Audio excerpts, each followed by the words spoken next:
Dragilor, bun găsit!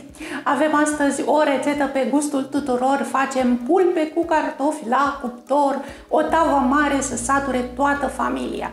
Sunt sigură că și voi ați făcut și nu doar o dată pulpe cu cartofi la cuptor. Totuși, poate că în rețeta mea de astăzi o să descoperiți câteva mici trucuri care să facă rețeta voastră de familie și mai bună decât era deja. Așa că haideți să vă arăt cum le fac eu, astfel încât pulpele să fie perfect rumenite, fragede și suculente să se desprindă de pe os, iar cartofii moi, cremoși, ușor rumeniți, atât cât trebuie și totul perfect condimentat. Haideți! Ingredientele de aici sunt pentru 3-4 porții și le găsiți și la descrierea videoclipului.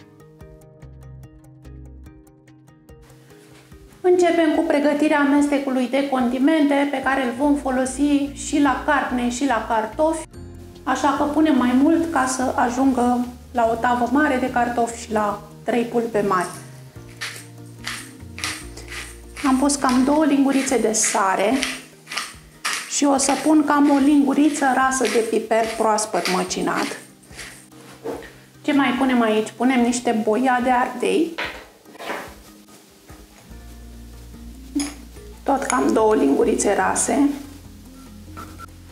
usturoi pudră, tot 2 lingurițe pline, deși voi pune și câțiva căței de usturoi prin tavă. Și aici am un amestec de ierburi de Provence, se numesc. De fapt este un amestec de cimbru, pusuioc uscat, oregano, măghiran și rozmarin. Toate se potrivesc perfect la o friptură de pui.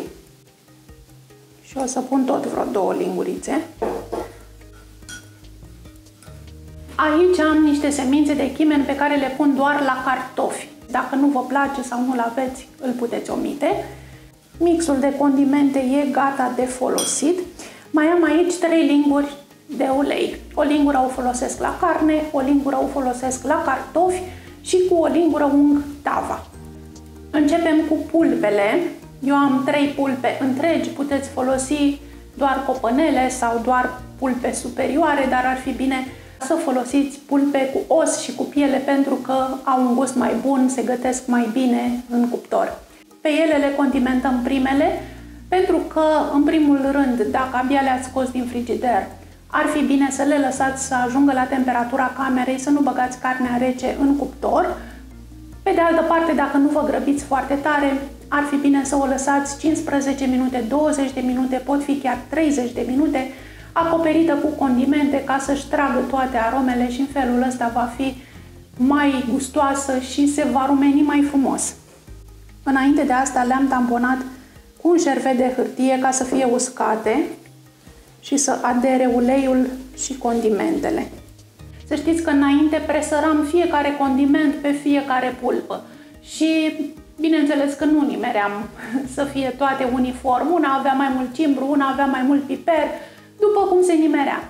Dar de la un timp m-am obișnuit să procedez în felul ăsta. Întâi fac amestecul și după aceea am grijă să-l presar uniform pe toate pulpele sau carne ce gătesc eu acolo, astfel încât, indiferent ce pulpă îți revine, este la fel cu celelalte de pe masă, la fel de condimentată, la fel de bună. Nu vă temeți să vă folosiți mâinile în bucătărie. E cea mai bună metodă să simțiți cât presărați și pe unde presărați. Dacă vrei să iasă bine, părerea mea e că nu e loc de fandoseală. Bun, am păstrat jumătate din amestec pentru cartofi și, cum ziceam, nu e loc de fandoseală, așa că un mic masaj la pulpițe o să facă numai bine.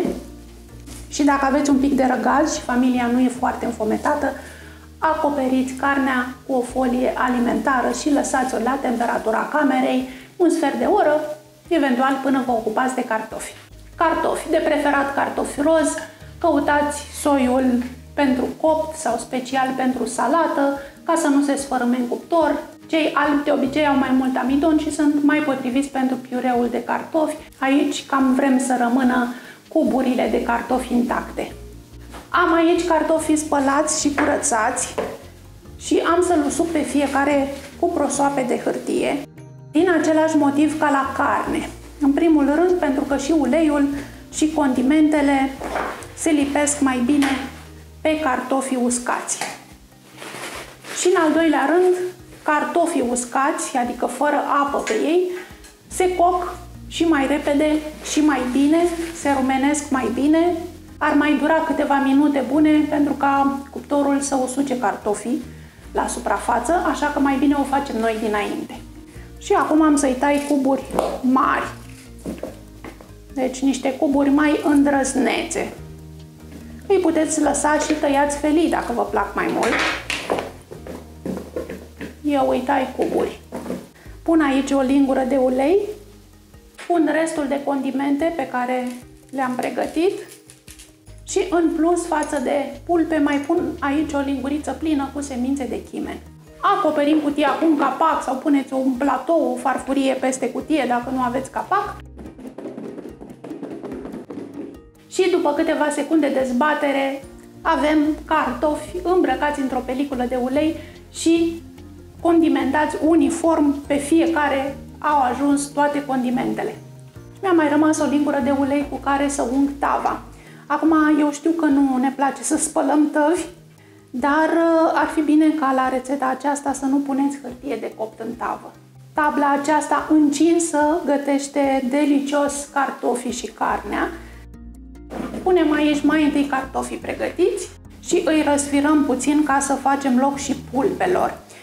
Nu exagerați cu cantitatea de cartofi, cartofii trebuie să stea răsfirați în tavă ca să se rumenească frumos. Dacă puneți prea mult și stau unii peste alții, nu mai au crusta aceea ușor rumenă la suprafață, ușor uscată și să fie moi în interior și crocanți la exterior. Între timp s-au odihnit și pulpele și le facem loc printre cartofi. Dacă sunteți și voi iubitori de usturoi, eu am aici 4 căței pe care am să-i tai cam în 2 și am să-i presar. Sau în 3 dacă sunt mai mari. Și am să-i presar pe aici, pe acolo, prin tavă, ca să parfumeze toată casa. Și de asemenea, dacă și vouă vă place aroma de roșii coapte, puteți să puneți aici și acolo câteva roșii sherry. Se vor coace în cuptor și o să vă placă foarte mult să le găsiți în farfurie. Punem în tavă cam 150 de ml de apă, în așa fel încât să nu spălăm condimentele, și apoi acoperim tava cu folie de aluminiu. Tava merge la cuptor, cuptorul este încălzit acum la 220 de grade, lăsăm tava acolo 40 de minute, după care îndepărtăm folia și mai vedem ce se întâmplă. După cele 40 de minute deschidem ușa cuptorului și îndepărtăm folia de aluminiu. Și cartofii și pulpele mai au nevoie de gătire, dar de acum înainte le gătim fără folie, le gătim la liber ca să se și rumenească puțin. Și înainte să băgăm tava din nou în cuptor, o să mai adaug încă 150 de ml de apă. Lăsăm tava în cuptor încă 20 de minute sau până când pulpele și cartofii sunt gătite și rumenite. După 20 de minute să vedem cum arată perfect rumenite și pulpele și cartofii, așa că am scos-o să vedem ce bine arată toate.